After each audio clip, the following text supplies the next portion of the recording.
Good evening and welcome to our Lakeshore campus. It's great to be here. I'm going to start with some good news and updates before I hand it over for two brief but important presentation and updates that we want to do. First, congratulations to our women's soccer team for winning the Skyway Conference and for being the #1 seed in the Region 4 tournament.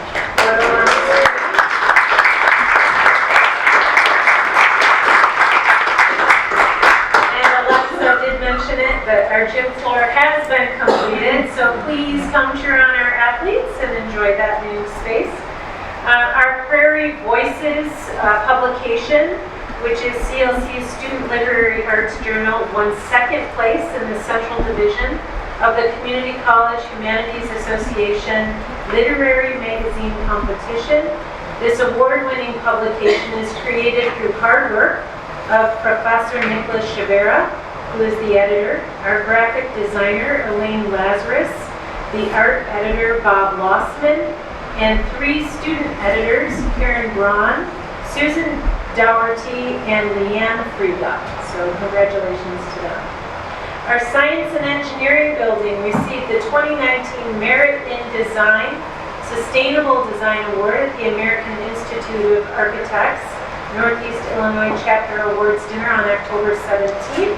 So while most of our trustees were at ACCT, the CLC Sustainability Manager David Huesmuller and Leggett Architect Scott Parker and then Bruce Locke were on hand to accept the award on our behalf. And there's a photo of them receiving the award. CLC's Fall Open House will be November 14th at all 3 campuses from 5 to 7, if you'd like to join us for that opportunity.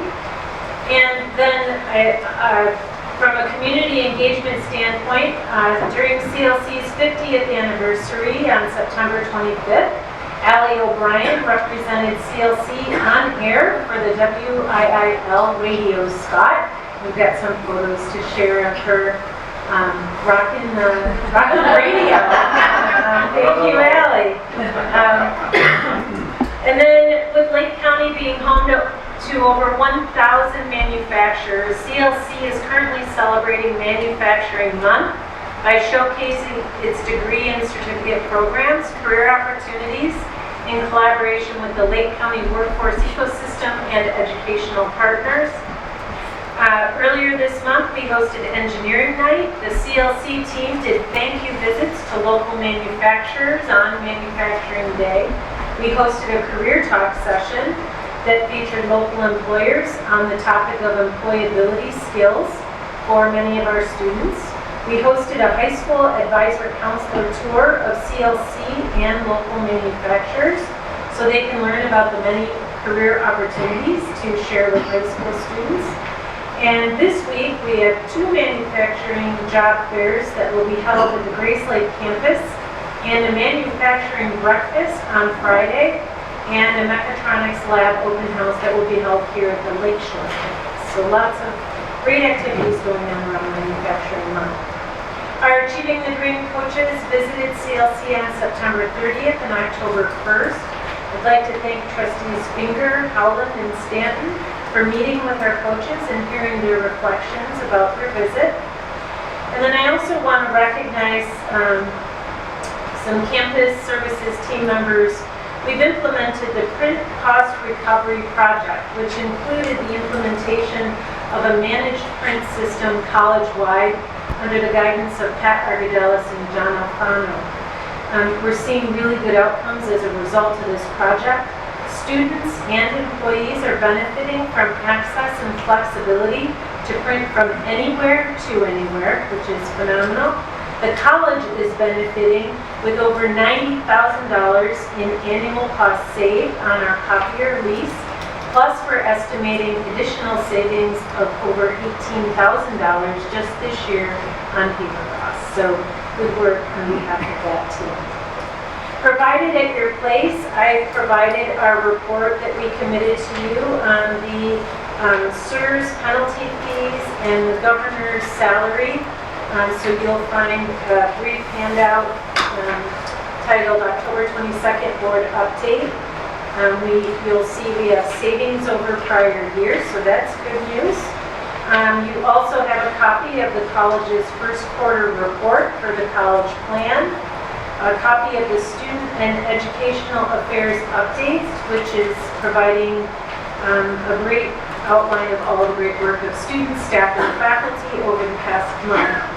And you also have a list of Board of Trustee meetings and other events through May of 2020. So if there aren't any questions on those documents, I would like to introduce Jesus Ruiz, our new Dean of the Lakeshore campus, who's going to provide the Lakeshore campus update.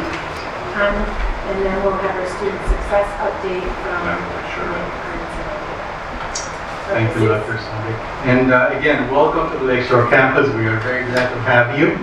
And when I began putting this presentation together, I kept hearing that the board enjoys very long presentations. So 45 minutes.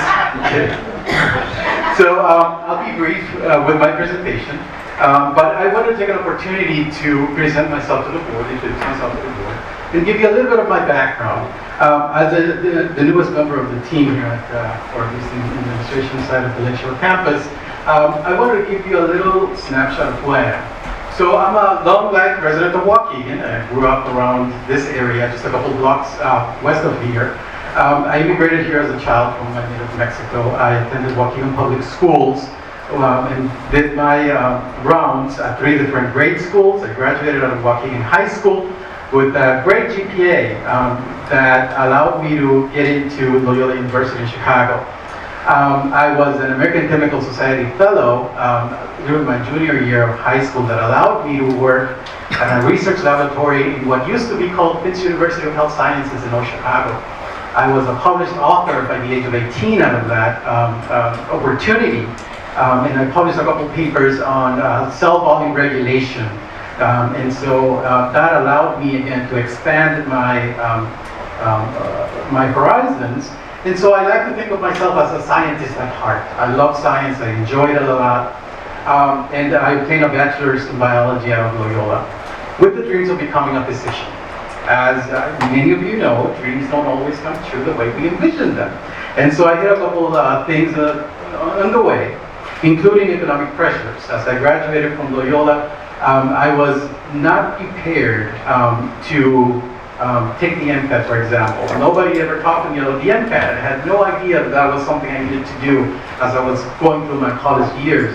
The economic pressures also that my family was facing sent me into this, into the idea that I would take a year off, work, and pay off a course for my MCAT preparation, which was at the time, I think, $3,500. As my first job out of college, I was making twice as much as my father, who was the sole provider for my family. With that in mind, that 1 year of work that I wanted to take off became 2 years, 3 years, 4 years, 5 years. And so I never returned to fulfill that dream of becoming a physician. But I found that there was a new calling for me. I engaged in education as I saw education as a way to get out of poverty, to be able to expand my horizons, to see the world, and provide not only for myself, but for my family, a better standard of living. I was fortunate enough to get involved into a master's degree level out of Northeastern Illinois University, called the Enlace program, which has been well recognized throughout our community. And obtained my master's there, and got a job at Roosevelt Franklin University, where I have worked for about 8 years creating pipelines for underrepresented students. We created programs that allowed students from the mostly African American and Latino communities to get into our medical school. I was very successful at doing that. We increased the number of students that got matriculated into our programs from an average of 4 students a year to over 18 students per year, into a class that holds about 160 students. I am currently a PhD student pursuing my doctorate in higher education with an emphasis of inquiry, equity, and research. I have a background in student affairs, and I was a part of the diversity and inclusion team over at Roosevelt, so I have vast experience in that area as well. And one of my passions is serving underrepresented students. And as you can see, nothing has changed over the years. So this is me, and if you look closely, you can kind of guess the age of that photo by the brick that I'm holding on my belt there. That phone, that was my first phone ever, undestructible one, by the way. And so I'm presenting the work that I did for the American Chemical Society in Boston. I took my first plane ride to Boston under that program. I took my first out-of-state trip under that program. So it certainly brings back some of those memories and the opportunities that our educational programs provide to students from low-income communities. And talking about that, I'll touch base on a couple of those things. So as I come on board to the Lakeshore campus and I start looking at some of the investment and some of the things that you as the board and everyone as a community has brought to our campus, I cannot do much but smile and say thank you, because you are making a huge difference on the lives of the students here at the Lakeshore campus. I'm going to talk a little bit about the enrollment highlights, the college level credit hour increases that we've seen, and a couple departmental highlights, including the engineering, math, and physical sciences, and our biological health sciences as well, and where are our students coming from here at the Lakeshore campus. Good news all over. When we look at the number of credit hours taken from year over year, from 2018 to 2019, we have an increase of about 32%. And that is thanks to the commitment that we have shown as a college to make this campus a thriving campus. Engineering, math, and physical sciences, my jaw dropped when I saw this number. An increase of almost 400%. This is amazing. From 149 to 725 credit hours year over year. Biological health sciences with an almost 8% increase. It's also one of our highlights. The overall enrollment in regards to college credit hours, we are looking at a 9% increase as well. Good news all over, and all thanks to the improvements and the investment that the board has been willing to make here at the Lakeshore campus.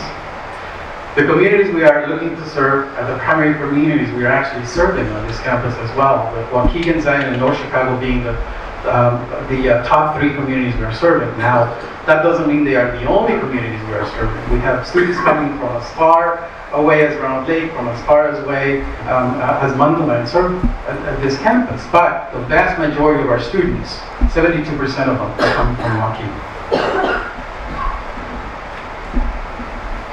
As we move forward, there are a couple of things that are taking a lot of emphasis in the Lakeshore campus. This includes the ICCB Workforce Equity Grant, which I'm sure you've heard a lot about. And I can't tell you how much support and how much expectations have risen because of this grant at this community. Everywhere I go and talk about this grant, people are just filled with joy and saying this is exactly the kind of grant, the kind of program we need in our community. We are currently doing on-the-ground work to establish the process to register students, to create the cohorts necessary, and place the infrastructure in place to serve the 182 students we are looking to serve.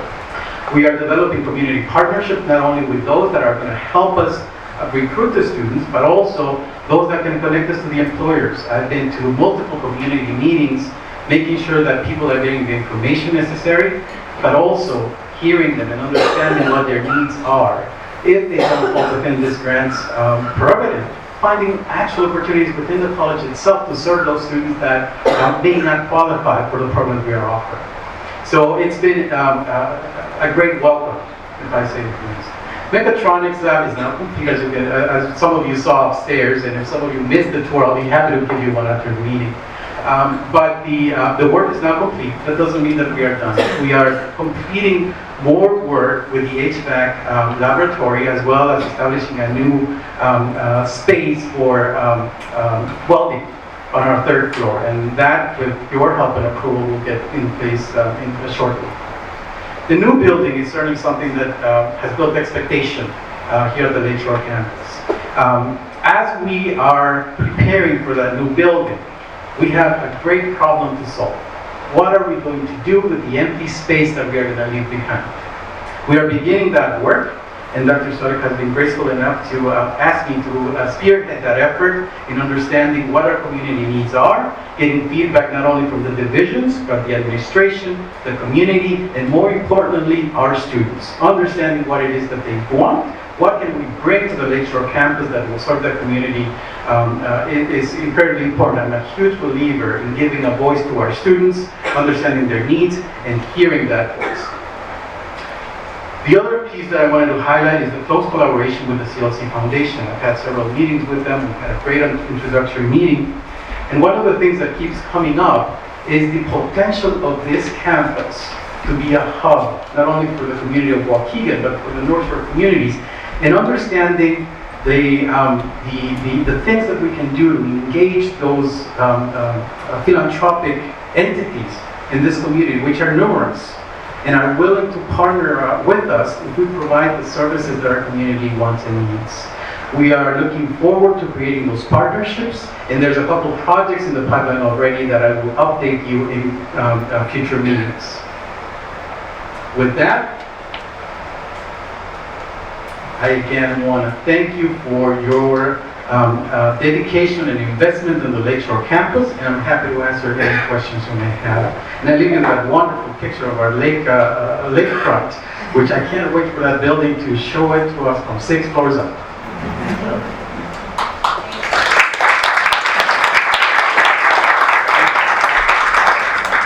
Questions? Welcome aboard. Thank you so much. It's been an incredible welcome, incredibly warm and supportive. Thank you. Not bad for a local